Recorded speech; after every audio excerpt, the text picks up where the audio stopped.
भोंदू अशोक खरातवर आणखी एक गुन्हा दाखल। 60 लाखांची जागा 22 लाखात खरेदी केली। कांदा व्यापाऱ्याची फसवणूक केल्याचा आरोप। नाशिकच्या सरकारवाडा पोलीस ठाण्यात गुन्हा दाखल। नाशिक खंडणी प्रकरणी उद्योजकावर सुद्धा गुन्हा दाखल। 100हून अधिक महिलांचं लैंगिक शोषण केल्याची माहिती। संशयित आरोपी रवींद्र एरंडे पोलिसांच्या ताब्यात। मुंब्र्याचं नाव मुंब्रा देवी करणार। इस्लामपूर प्रमाणे मुंब्र्याचं नामांतर। मुंब्र्यातल्या जाहीर सभेमध्ये नितेश राणेंची घोषणा।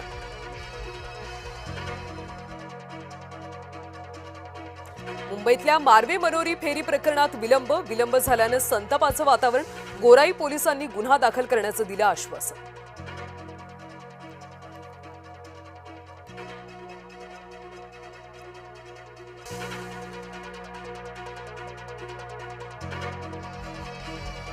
एका लग्न सोहळ्यामध्ये गुलाबराव पाटील राऊतांची भेट। पक्षाव्यतिरिक्त सुद्धा काही संबंध असतात। पाटील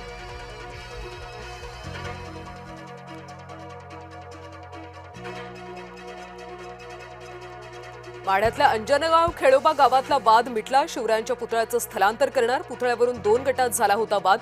ओबीसी नेते लक्ष्मण हाकेंनी केलं होतं ठिय्या आंदोलन।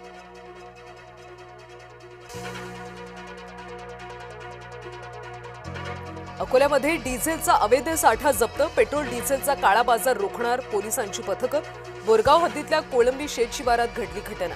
निळ्या रंगाच्या 5 टँकरमधल्या एकूण 750 लिटर डिझेल जप्त।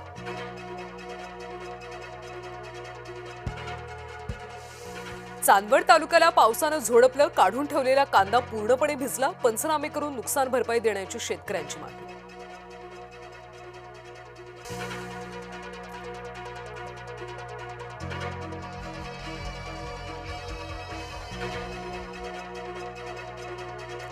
अल्पवयीन मुलीवर ऍसिड हल्ला प्रकरणी 20 दिवस उलटून सुद्धा आरोपी सापडेना। पोलिसांकडून संशयित आरोपीचं स्केच जारी। आरोपीची माहिती देणाऱ्याला 2 लाखांचं बक्षीस जाहीर।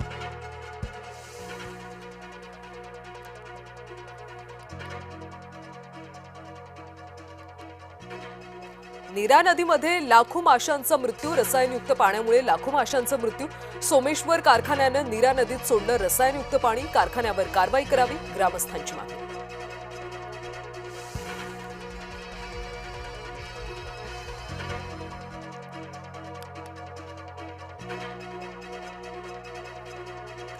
दिंडोरीमध्ये कार विहिरीत कोसळून 9 जणांचा मृत्यू। रात्रीच्या सुमारास एक कार विहिरीत कोसळली।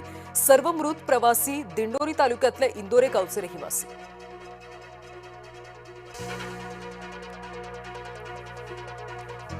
नाशिक शहराचा पाणी पुरवठा आज उद्या बंद राहणार। जलवाहिन्यांच्या दुरुस्तीच्या कामामुळे निर्णय। काटकसरीनं पाण्याचा वापर करण्याचं पालिकेचं आवाहन। चेन्नईचा घरच्या मैदानावर सलग 6वा पराभव। पंजाबनं 210 धावांचं आव्हान केलं पार। 5 विकेट्सनं केला चेन्नईचा पराभव।